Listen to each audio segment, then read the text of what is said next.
I'm Ann Dart. I'm Tracy Stormy. And I'm Kathy Knight. And together we are It Was a Dark and Stormy Book Club, a podcast for mystery lovers. Welcome.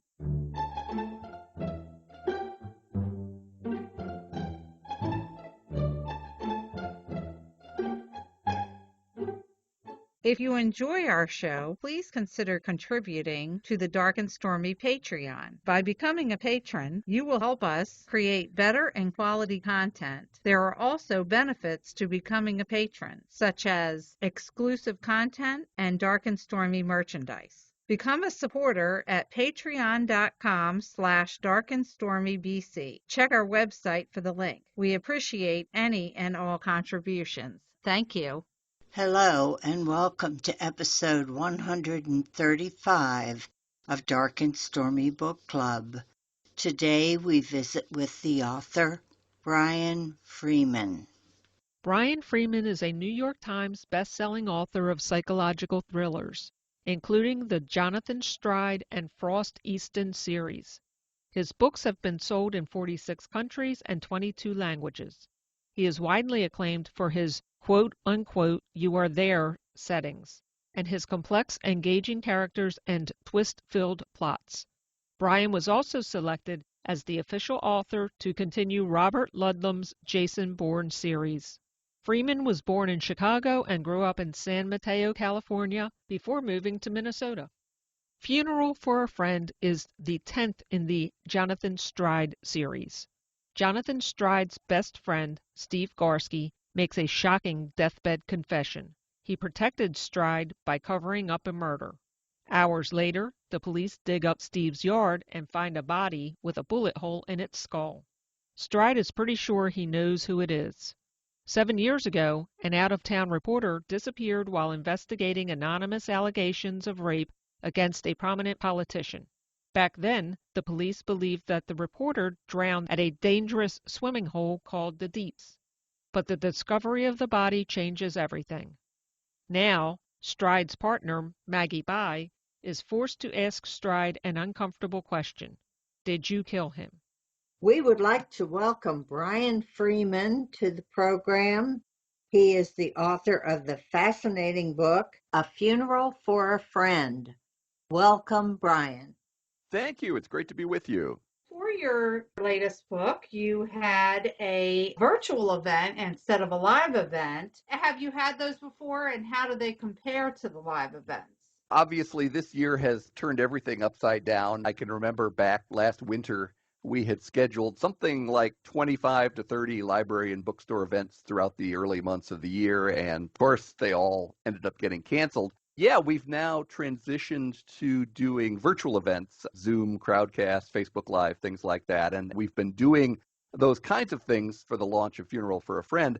And it's good and it's bad. Doing a virtual event, you'd obviously prefer to be in the same room with the readers. On the other hand, one thing that's great is that we can actually have readers participating in book events all across the country and all around the world. And that's great because in a lot of cases, we'd never have a chance to get to some of these places in person to do events. So by doing them virtually, it means that folks can join us no matter where they are geographically. The downside of it is that for a speaker, a virtual event is actually much, much harder than a live event because I think any speaker will tell you that you take a lot of your energy from the reaction of the audience. And when that piece is cut out, it just becomes a lot more draining, and you really sort of have to bring all of the emotion into the event yourself as opposed to drawing some of that energy from the people who are there. And of course, technology is always an issue. I did one Facebook Live event a few months ago, and my camera went off just as I went live. And so it meant that I spent the next hour literally staring at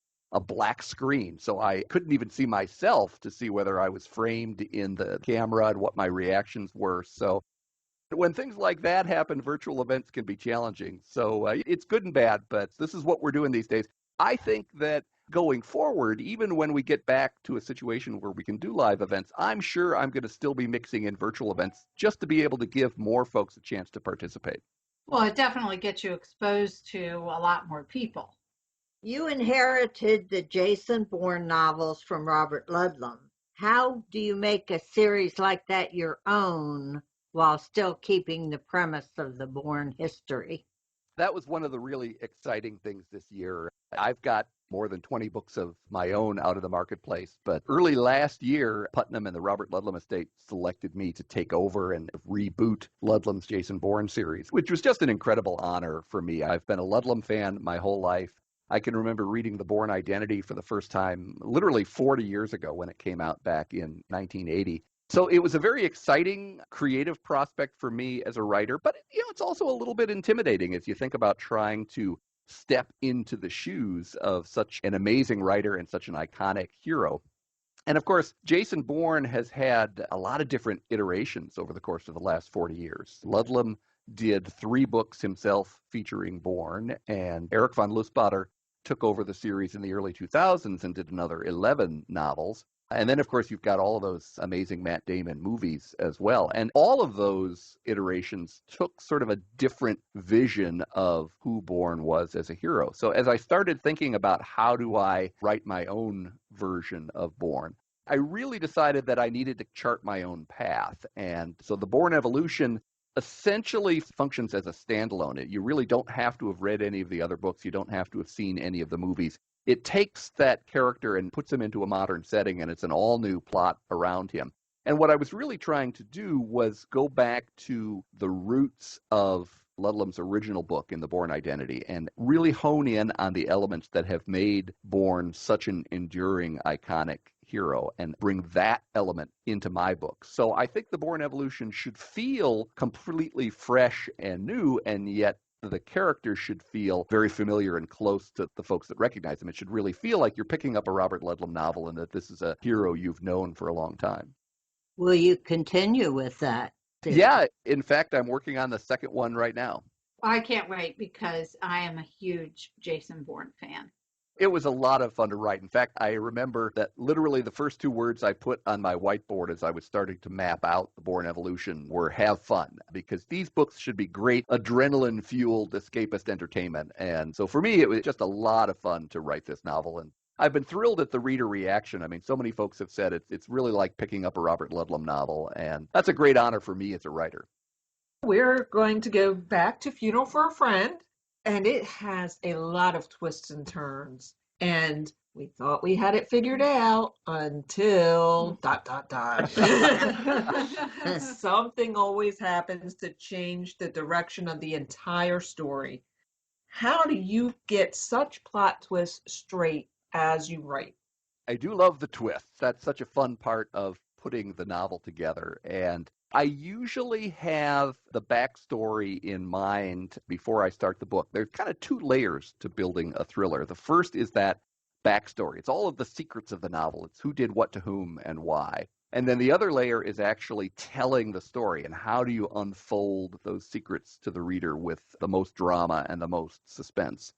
And what I find is that typically the backstory does not necessarily change that much. I kind of know what the core secrets are before I start, but I'm also looking at how do I maximize the drama as I'm getting the words on the page. So I'm constantly sort of massaging my outline and thinking about how I can present these scenes in a way that just keeps ramping up the drama for the reader. Part of that then is sort of having twists evolve as I'm actually telling the story. And you'll find that with every chapter ending, there's usually a little hook that makes you want to turn the page and find out what happens next. But then in many cases, I'll actually shift to a different part of the story, and you have to read another chapter to get back to that original twist. Well, then there's another twist at the end of that chapter. That's the fun I like to have of trying to drive the reader through the narrative. One of my favorite emails from a reader was a woman who wrote to me and said that she'd been reduced to taking illicit bathroom breaks at work to get in another chapter. So I figure that's me doing my job. Well, as a reader, I've always kind of been curious with these cliffhangers at the end of each chapter. Is that more the author who is determining where those cliffhangers show up, or does that come out more in editing? Well, at least for me, it's always the author that puts those in. I'm always thinking about how do I leave the story in a point where you're kind of dangling from the cliff and you need to keep turning the pages because it's that structure of the book that really propels the narrative, and you want that compulsive page-turning effect. Yeah, I got all of the twists built in by the time I've got the manuscript done, and when I go back and edit, what I'm really trying to focus on is removing myself from the manuscript. I never want to get between the reader and the story or the reader and the characters. I want that to be sort of a seamless relationship so you don't notice the writer back there. I mean, we've got some great prose stylists in the thriller world, but every now and then I might read one of their books and I'll feel like I'm reading a paragraph that's beautifully written, but I can kind of feel the author sitting there next to me going, wow, that was a great paragraph, wasn't it? I don't want the reader to feel my presence. I want them to be just completely absorbed in the story and the characters. So if prose is not advancing the story in some way, or it's not advancing the relationships of the characters, then I'll try to edit it out. So the editing is really about smoothing out and getting me out of the story. And that's part of pace too. I mean, the more that people are sort of caught up in the story and don't have anything that lifts them out of the narrative, the more they're going to have to keep turning those pages. I have read the author's wife blog. Is Serena based on the author's wife? Serena, of course, is Stride's wife in the Stride series. I think it depends on how you look at it. If you factor in the fact that I think Serena is smarter than Stride and certainly does not take any crap from him, well, then, yes, you could certainly find some parallels with me and Marcia. And I think there's a little bit of me, there's a little bit of Marcia in every character I create. Inevitably, I think you're going to see some of us come through on the page. And yet, at the same time, all of these characters need to stand on their own. And it's an interesting experience for a writer that you really do reach a point where the characters are kind of guiding you. And that's an important part of the storytelling process. It means that typically maybe the first third of a novel is always the hardest writing process, because it's in those early chapters that the story needs to take shape and come alive, and the characters need to take shape and come alive. And once that happens, they literally start guiding you through the book. And at that point, the pace tends to accelerate from a writing standpoint because the characters are kind of helping me through the story. In this book, you dealt with some real hot button topics like rape and police misconduct, to name a few. Were you inspired by current headlines, or did you have this plot in mind all along? A lot of times, I think readers will find in my Stride books that they have sort of a ripped from the headlines feel to them. And sometimes it's based on my taking a look at what's going on in the world and wanting to bring some of those themes and issues into the story. And sometimes it's happenstance that they kind of happen just the right time. I remember in my last Stride novel, Alter Ego, I was dealing with a plot that focused on the idea of a movie being made of one of Stride's cases. And the actor who is playing Stride in the movie turns out to have some very dark secrets in his past that Stride exposes. And of course, I turned in the manuscript of Alter Ego, and literally 2 weeks later, all of the secrets about Harvey Weinstein burst open in the press. And so I had my editor on the phone saying, well, did you know something? Alter Ego sort of became the first thriller of the Me Too generation, and yet it was really just a coincidence of timing. It was something that I'd been thinking about as a plot concept for several years, and it just happened to fall right at the time when all these things were coming to light. In The Funeral for a Friend, that was one where I really did want to explore some of these issues connected to assault and memory, and what is it like to be a victim, and how does that experience change people. Clearly, back when we had the Supreme Court Kavanaugh hearings, there was a lot of that kind of thing coming up in terms of misconduct that people were talking about from literally decades into someone's past. And how much can you rely on what anyone is saying about those events? And that certainly shaped my thinking about what the essential crimes would be in Funeral for a Friend. And that's pretty common that in a lot of cases I'll be looking at real events and I'll start playing around with the circumstances and twisting everything around and making this story my own. But it should still feel ripped from the headlines, as if I remember reading something, a story like that, a crime like that in the newspaper. So I think that gives the books that currency and freshness.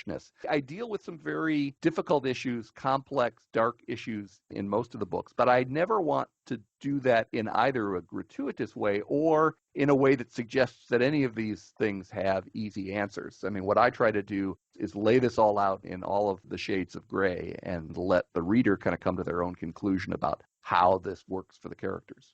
Speaking of characters, we hear all the time from authors that these characters take on a life of their own and they become like family.